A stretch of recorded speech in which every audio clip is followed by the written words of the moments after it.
Hey, before we begin the show, we wanted to let you know that you can listen to the next episode of Uncivil on TuneIn a week early. Check it out at tunein.com/uncivil or use the TuneIn app where you can listen for free. There are symbols of the Confederacy that still appear in popular culture, like the Stars and Bars flags or the monuments to Confederate generals. But there are other remnants of the Confederacy that are still with us. Today, we're going to talk about one of them, and it's one that some people might not even connect with the Confederacy. We sent our producer, Saeed T. John Thomas, to ask people about it. I'm a journalist working for a history show, and I was wondering if I could play you a song and just get your thought on like what you think about it. Okay, awesome.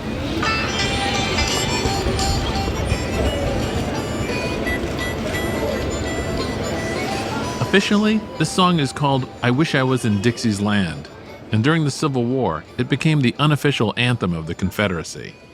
The song is still heard in the South today, and so when you play it for certain folks who grew up down there, you often get a reaction like this. Makes me feel good. Yeah? Yeah, goes back to the roots. What roots? Well, I'm from South Carolina, so down in Dixie, it's an upbeat song about the roots of everything, from everything, not just one particular person, but everybody.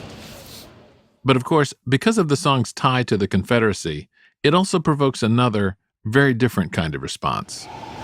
It's kind of sad when I hear that. I think about slavery and the things that my family went through when I was a little girl. What kind of things? Working for the white man, being maids in their houses, and farm workers, used to peel tobacco as I remember as a child. But that's not a song you would play on your downtime. Oh no. It reminds me of slavery and war. Hey, Chenj, do you remember when you first heard it? I mean, to me, that song is kind of like the anthem of white supremacy.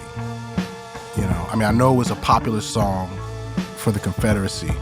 But, my first introduction to it actually was when I was little, and I used to watch, like, the Dukes of Hazzard. What? For like a brief period, I was like really into the Dukes of Hazzard. After we put the rebel flag on there and stuck that Dixie horn in there, there couldn't have been nothing more appropriate than General Lee. The General Lee, and Daisy Duke and all that. It was like, I was like, and kind of running around singing that song. And probably, I'm sure my dad saw that. It was like, very quickly, I was banned in the house. I couldn't, there was no Dukes of Hazzard. This is our secret, by the way. You can't tell anyone this. Yeah, okay.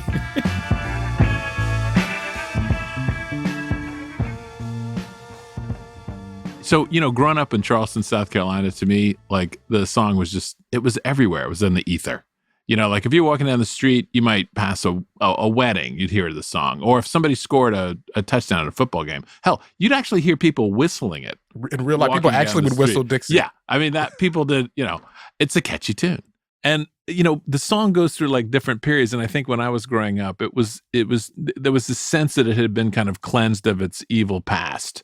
Almost neutered, right? I think that's one of the reasons why you could hear it on the Dukes of Hazzard. It would not be played on any TV show today, right? But even with that effort, the history of the song is kind of inescapable. It always manages to somehow resurface, no matter what you do.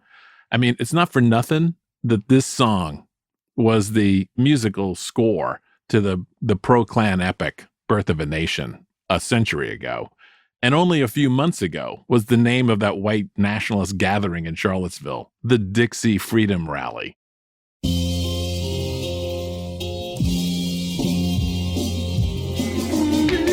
This song has a long history in America. It's a history I thought I knew. But so far in making this show, we found that every aspect of the Civil War that we've looked at has had this other hidden history. We wondered if Dixie was the same. And so I started digging into the song. And of course, turns out the history of Dixie is a hot mess. and everything I thought I knew to be true is wrong. I'm Chinjirai Kumanyika. And I'm Jack Hitt. And this is Uncivil, where we ransack America's past and discover that history is only kind to those who write it.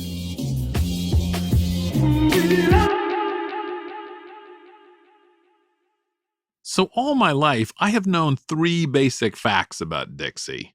It was a Confederate anthem, it was written by a Southerner, and it was written during the war. Wrong, wrong, and wrong. It turns out it was a pop song written by a Yankee in Manhattan before the war. I learned all this from Christian McWhirter, a researcher at the Lincoln Presidential Library. So Dixie is a minstrel song. Daniel Decatur Emmett, the guy who wrote it, was one of the founders of minstrelsy.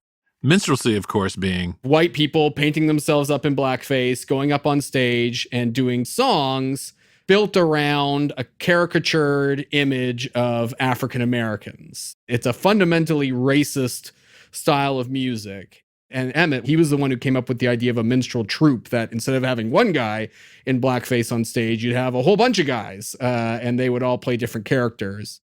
In every minstrel show, the last song was called the walk around, the big crowd-pleasing foot stomper with all the musicians on stage. And Dixie was written as one of these. And these songs were incredibly popular with minstrel audiences in all the places where these shows were big. Where were most of these minstrel shows performed? The big cities in the north, New York, Chicago, Philadelphia, Boston, they are a northern phenomenon. That's right. Dixie wasn't born out of a southern racist tradition. It was born out of a northern racist tradition. Most of those people in that white audience thought of minstrelsy not as a caricature, but as a genuine representation of what African American music in the South was like. Reporting. Journalism. Yes. So the song had a huge following in the North. But the question is, how did it become a Confederate anthem? Well, first, it broke out of the minstrel shows and went national. It was this huge hit in 1859, 1860. Today it would be the #1 song. The way music worked back then was not the way it works now because there was no recorded sound. And so if there was a hit song, like, other performers would pick it up and start doing it, right? And so one of them was a guy named Jay Newcomb. And Jay Newcomb toured the South in 1860 and ends up in New Orleans, where he performs Dixie. And all this happens right around the time that Lincoln gets elected and the Deep South, at least, starts to secede. And so they're literally ripping the Union's old anthems out of their songbooks. They're looking for a good replacement. Well, here's this song Dixie, and at least the first couple verses and chorus sure sound pro-Confederate to me, so let's start using it. The lyrics do tell a story, but almost nobody knows them. Only the chorus gets sung. In Dixieland, I'll take my stand to live and die in Dixie. And once Confederates started using it, it went from pop song to anthem. But here's what really launched it. On February 18th, 1861, the Confederacy swore in their first president.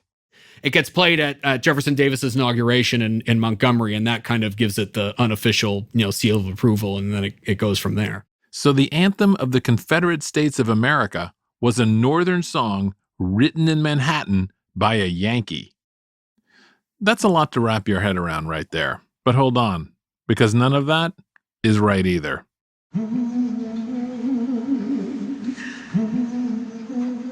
People always debate about who wrote songs, but in the case of Dixie, there's a really good reason to go down this rabbit hole. First, you know that New Yorker who wrote it, Daniel Emmett? When he told the story of where the song came from, here's what he'd say. It was a cold and rainy afternoon in New York City when I suddenly heard the first line in my head. I wish I was in the land of cotton. Old times there are not forgotten. And the whole song sprang all at once onto paper. And that was his story. But in Emmett's hometown in Ohio, there's another story about where this song came from, and it goes like this. So Emmett is from Mount Vernon, Ohio. and there's a African-American musical family around the same time Emmett is growing up there called the Snowdens. The story is that this family had this song that had Dixie in it, and that Emmett must have heard it growing up. He committed it to memory, and he's got to write a song one night in 1859. He goes ahead and writes down this song that the Snowdens taught him. And there's good reason to believe this version is the true version. The Snowdens were really well known. People came from all around to the Snowden farm to hear their concerts.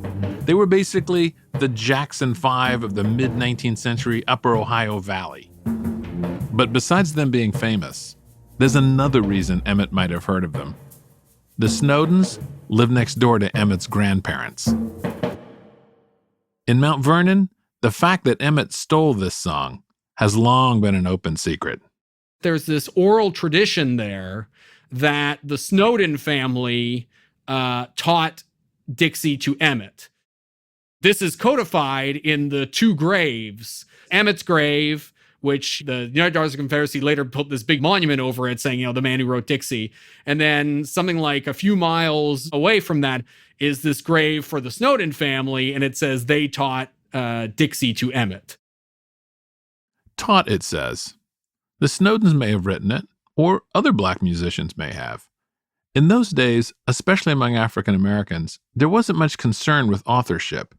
You wrote a song and you taught it to people, and then they taught you a song. The whole idea of claiming credit only starts to matter if you live in Manhattan, where a song gets sold as sheet music and can make you famous. All right, Jack, so I just learned a black family might have written Dixie.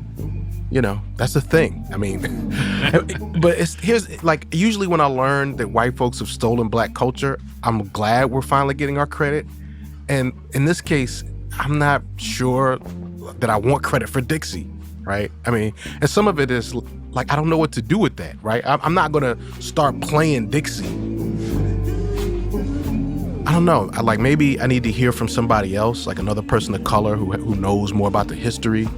Actually, would it be possible for us to find a black musician who maybe knows this history and has a different response to it?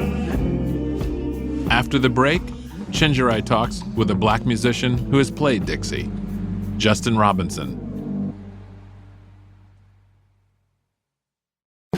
This episode of Uncivil is brought to you by Why We Eat What We Eat, a podcast from Blue Apron and Gimlet Creative. The show explores the unseen forces that drive you to decide what you eat. This week's episode is about climate change and how it'll affect the foods available to us 30 years from now. Do you guys have jellyfish by any chance? No. Okay. Not something you've ever carried, huh? No, it's not. All right, Jen, have you ever eaten jellyfish? No. No. Insects? Sea urchins? Not intentionally. No. You eat insects the way sort of windshields collect them. Not publicly. Yeah, okay. Find out why jellyfish and insects might be the food of the future on the next Why We Eat What We Eat. You can find the show on Apple Podcasts or go to whyweeat.show. Brought to you by Blue Apron and Gimlet Creative.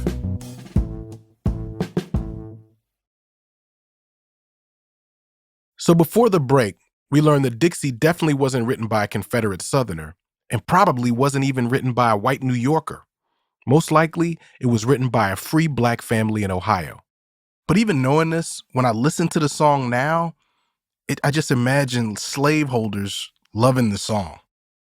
It still feels like the soundtrack of white supremacy to me.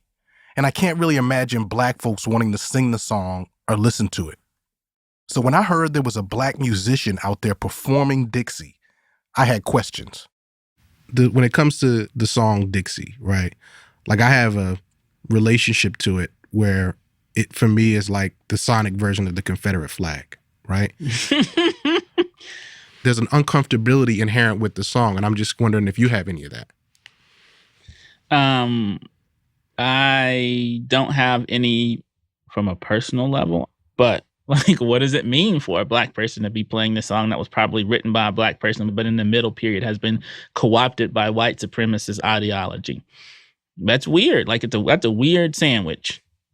I wanted people to sit in that, and I wanted to set it firmly on people's plate so they could regard it and have their own reactions to it. This is Justin Robinson. He's one of the founding members of the band, the Carolina Chocolate Drops. And to understand what first attracted Justin to the song Dixie, you have to understand how he came to love this style of music in the first place. It started with the banjo. I'm from North Carolina, so it's the sounds of it are always around, whether you want to hear them or not. Purely, it was a sonic love affair at the beginning, and then I learned more about the history later. But Justin knew the real roots of this music. The banjo comes from Western Africa, so Senegal, Gambia. My ancestors may or may not have played that instrument, I don't know. And it kind of doesn't matter. To be able to hold that instrument in my hands now, knowing that this Senegalese instrument, Gambian instrument, traveled all across the ocean and is sitting in my hands in North Carolina now is kind of amazing. And it was this sense of excitement about these instruments and this music that brought Justin to the Black Banjo Gathering, a place where he knew he could meet other Black musicians who loved them too. People played and people talked and people met each other, and I knew that there was going to be a Black fiddle player, Joe Thompson, there, and so I wanted to go meet him. When Justin met Joe Thompson, Joe was in his 80s, and he'd been playing string music since he was a kid.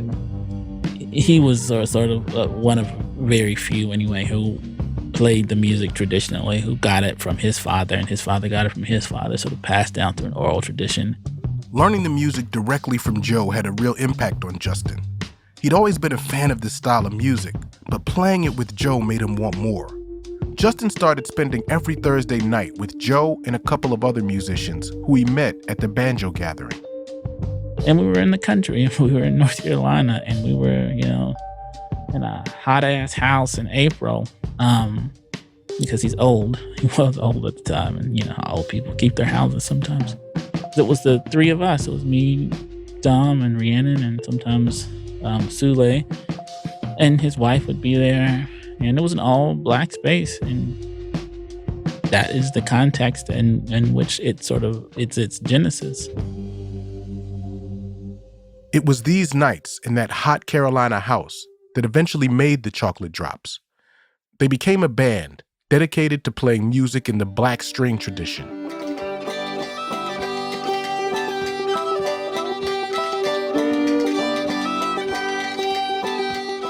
That's Peace Behind the Bridge from the Chocolate Drops album, Genuine Negro Jig. Justin and the other Chocolate Drops wanted the audiences at their shows to feel the music they played as a Black tradition. And so when they thought about Dixie and how Daniel Emmett likely stole the song from a Black band, the Snowdens, it made sense to perform it. Having that additional information about the Snowdens and about their story and all that made it a richer internal conversation. The other members of the band would talk about, and we would all talk about its origins. It was, a contentious piece of music to be playing, certainly by Black people. Yeah, because probably nobody Black has played it since the Snowdens. Certainly not in any popular way. So yeah, we did it to be provocative. As a reclamation. A way to tell a different story about the song. I thought it was part of a larger story that we were telling. The story of how things are misappropriated and then resold and repackaged with their original contents sort of hollowed out. Justin says he would avoid the lyrics of Dixie altogether, so no one sung them. They just played the instrumental music the way they imagined the Snowdens playing it. When y'all would play this song, was there a lot of setup? Nope, I almost never said anything. I let people come to their own conclusions. So I've been to a couple Chocolate Drop concerts, and here's what you have to know. A lot of times, almost everybody in the audience is white. And so I had to ask. I guess what I want to ask you is, let me ask it like this.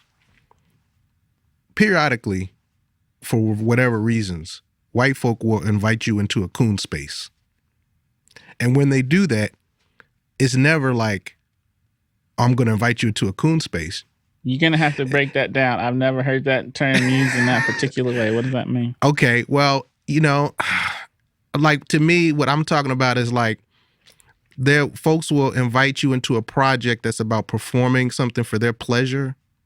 Maybe even Oh, sure. they Yeah, invite you to okay. dehumanize yourself for profit, for their pleasure, to deepen their sense of identity. Uh-huh. So I guess the question I'm asking you about this is how do I'm interested in what insights you have about how to navigate that. You're sort of hitting on the head of what it means to be Black in America or Indigenous in America, or sort of any other group who is having to navigate these things about how to deal with sort of whiteness and keep your own humanity in the same time, which can be complicated. But our ancestors certainly figured out how to do it, and I don't think I'm any less smart than they are. And so we're talking about these sort of coon spaces, as you call them now. As the Chocolate Drops, we have played in many such a spaces that I would rather forget. It got weird, and it continued to get weirder. Is there a particular moment where you were like, that you remember where you were like, this is really weird? Yeah, I can tell you the time. It became a little too much. We were in South Carolina. Now, my parents are both from South Carolina, and as most Black people have their roots in South Carolina or Virginia. We got to the festival grounds. It was a bluegrass festival in Charleston. We got on into the property. I was asleep in the van, and I sat up straight because I didn't know. At this point, I didn't know where the gigs were. I just got in the van and shut up. And I was like, "Where are we?" My spirit felt wrong, and as we pulled up, I was like, "Oh." It was a place Justin had known about since he was a kid, Boone Hall. Boone Hall is one of the first plantations that is in Charleston, the big fancy place, like Gone with the Wind, Terra kind of plantation. And then they got on stage. And there was nothing but white people in there. And so that was like, we might be doing something wrong. That's what I felt in that moment. I was like, the irony is not lost on me that we were at a plantation playing fiddle and banjo for an all-white audience in Charleston, South Carolina. I was like, this is so palatable. They love it because it makes them feel comfortable. I walked through the crowd to go get something to eat at one of the concession stands, and I don't know how many times I heard the N-word, like as I walked through the crowd. It was soul crushing.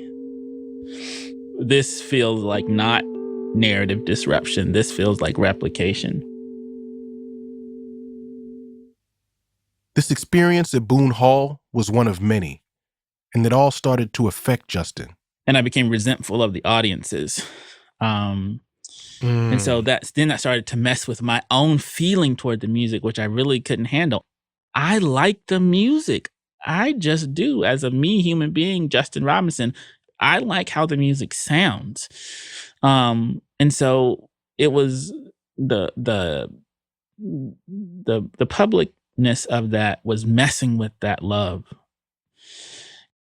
I can't in good conscience play old time music in public. And I haven't for quite a while. I stopped playing the music pretty much altogether.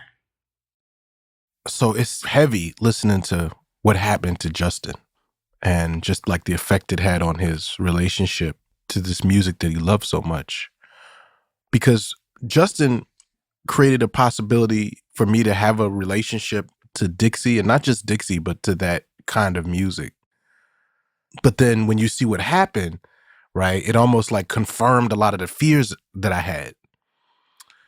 But that's actually not my takeaway totally. Like, on one hand, yeah, definitely my recommendation is if you're Black, don't go play Dixie on stage in front of white people. But I feel a little bit sad. Justin stopped playing the fiddle music altogether, like old time music altogether. And I have a sense of what was lost from that, Here's the thing I think about with Dixie, right? Here's what makes Dixie complicated. Like on one level, it's real easy just to be like, forget Dixie, it's racist and everything. But I think about the Snowdens and I think about that town, Mount Vernon. Somebody took time to write in that gravestone that Snowden taught Dixie to Emmett. And to me, that's representative of this Black community that wants us to remember. I know there's people in that community that do remember. And I just feel like if I say, forget Dixie, am I betraying them in a way, right? And that's what makes this like difficult for me. And I don't, you know, I'm not sure what the answer is. I think for me, it's, I just have to figure out a way to sit with that discomfort. For Justin, he found his own solution. I just moved out to the country, which I love. It's wonderful. Ever since I've been out there, the banjo has just been speaking to me in this really particular way, saying, play me, play me, play me, play me. He said that, you know, sometimes he'll go out, like he talked about this one time when he went out and, you know, he walked down, he has like this fire pit that's like about 100 yards from his house. In that instance, it was kind of a chilly-ish night. I walked myself down there with I think a small jacket on. He had, you know, the banjo kind of slung, you know, over his shoulder or whatever. So I made myself a little baby fire and he just would play. I can conjure up my own memories of playing with Joe. That's who I learned those songs from. That's sort of my deepest connection to this music is through him. It connects me back across the ocean to, you know, African ancestors. And I can appreciate its sound. It sounds good.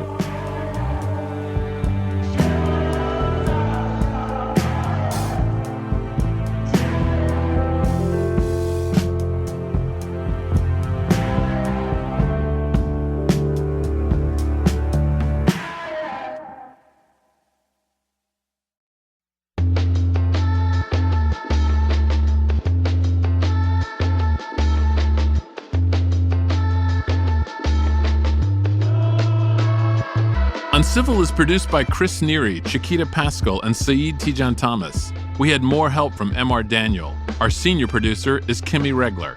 Editing by Caitlin Kenny, Alex Bloomberg, and Pat Walters.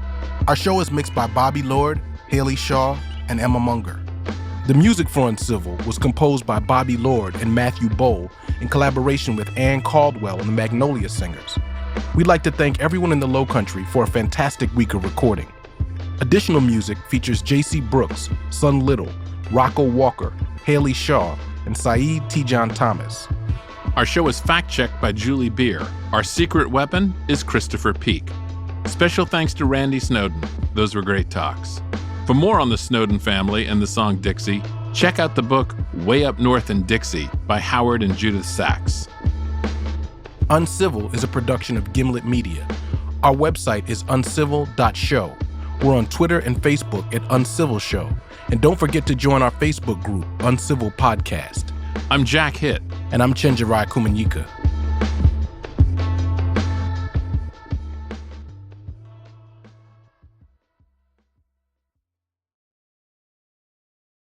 Hey, thanks for listening to Uncivil.